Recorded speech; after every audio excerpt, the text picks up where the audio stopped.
When I first came to Bahrain, I was hoping to discover the customs of the Middle East, and this has turned out to be a very difficult thing, as people who come to the Gulf discover very early on.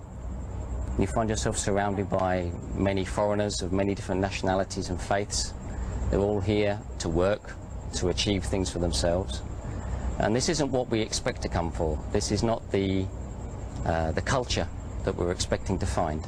So for some time, Islam is obscured or masked from the people that come to the Gulf.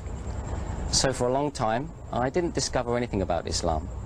I heard the adhan and I thought, this is very beautiful, what do these words mean? And people told me. But even so, this was just information. This was almost like tourism. It was in fact probably 10 years later, after I travelled from Bahrain to Sharjah to Dubai and then on to Turkey, where I discovered something different. That's not to say that Islam is better or greater in Turkey.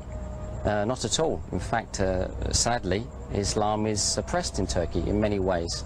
I discovered after my arrival in Turkey that there were some wonderful things to find out about that country. Of course, it has a great Islamic history, and this has sort of struck me visually straight away. I immediately discovered the beautiful Islamic architecture from the Ottoman period, and it was only after some time in Turkey I started to get to know the people very well. We came to Ramadan, something which I'd witnessed many times before in the Gulf, but something which I just had let it pass me by, as most Westerners do. Just an annoyance, an inability to get a cup of tea during the day. In Turkey I felt something different. I felt some sense of something else. And I soon noticed that the people who were fasting in Ramadan were the people who I'd already decided that I liked. There was an obvious correlation between the best of the people and the people who fasted. These proved to be the best of the Muslims, and I was attracted to them. So I joined in. I did what seemed like a strange thing. I started to fast in Ramadan, even though I was not a Muslim. And I found this very, very pleasing in many ways, quite challenging in other ways, but very, very pleasing. And I enjoyed the fast. I enjoyed especially the few moments before the adhan of Maghrib and waiting quietly with the people that have been fasting all day, working right through the day. Because in Turkey there's no allowance made for Ramadan in the work. So people are fasting completely from the beginning of the day until dusk, and they're working all the time. And I did this also. And this is difficult, but alhamdulillah we succeeded. And I was impressed with this, and this gave me a feeling of achievement, and it inspired me to do more studying. And around this time somebody gave me my first Quran, and I was able to read it in the English and to understand something. And I was amazed when I read it that there was nothing strange in this book. I'd expected it to be full of, I don't know, Eastern mysticism, whatever nonsense you like to think that as Westerners we imagine. There was nothing odd in it. In fact, what I discovered was it wasn't like the Bible. I'd never been able to understand the Bible. The Bible seemed to me to be full of contradictions, peculiar stories that didn't seem to add up, and things which didn't seem to convey the message of Christ.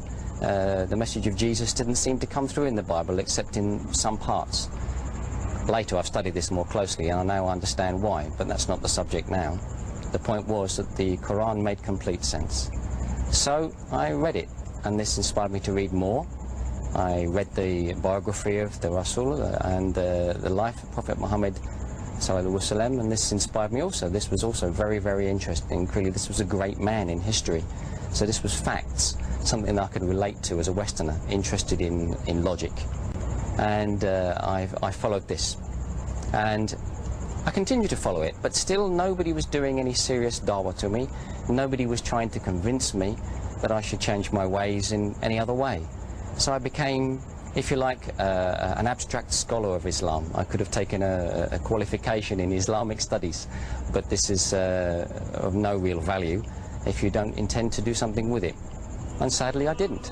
After I returned from Turkey to Dubai, by Allah, I found myself working for some very excellent people, and the person who was my boss became one of my great friends and still is to this day. In the evening after work we would discuss, or maybe we'd go out for some dinner, maybe a little bit during the office also, and he would help me to study the right things and talk to the right people. answer some of my questions as best he could. But still he could see my objections were all to do with logic. All of these questions about custom and practice, all of these things that were born out of my secular upbringing. I'd never really been a Christian, I'd just been some sort of atheist or agnostic. I continued to ask questions, and they were questions he couldn't necessarily answer himself. Fortunately, after some time, I think it was maybe after at least a year, some men came into his orbit, some businessmen, some European Muslims, who were trying to start a great project. Their project, particularly at that time, was the wish, the great desire to reintroduce the Islamic gold dinar as the currency of the Muslims. This seems like, even now, seems like an awfully big desire and a huge goal, and it was then, it remains so. But he brought this to me and he said, "Hey, you're a finance man, what do you think of this? There's some European Muslims who are trying to bring a practical aspect of Islam. The idea is that you cannot pay the zakah unless there is a gold dinar to pay it with. So you only have 4 pillars of Islam, and you must find the other one by some proper means." So he said to me, "What do you think of this idea?" Of course, I learned all about Islam, I knew what he meant by these pillars, and I said, "Rubbish, it can't be done. There's no way that they can overcome the financial system of the Kafirs, and this will fail." And he said, "Well, why don't you come and tell them this?" I think I was in a bad mood, and I said, "Yes, sure, I'll tell them." And so he took us out, and I met these men. They were Spanish and Germans, spoke English very well, very educated, very wise, great scholars. They'd reverted to Islam 10, 20 more years before, and their knowledge was very great. These men are still doing great dawah all over the world. So we discussed. We went to this restaurant, and we talked and we talked. We started with their dinner, and I asked my questions. And for the first time, I started to get answers that I couldn't challenge.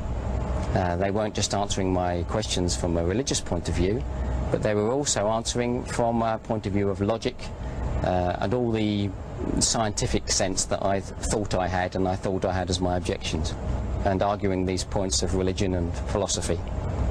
And at 1 o'clock in the morning, and it was a Wednesday night in the middle of the week, they said to me, "So, do you have any more questions?" And I said, "No, I don't. I've run out of questions." So they said, "Now what? You're going to embrace Islam?" What could I say? I could only say yes.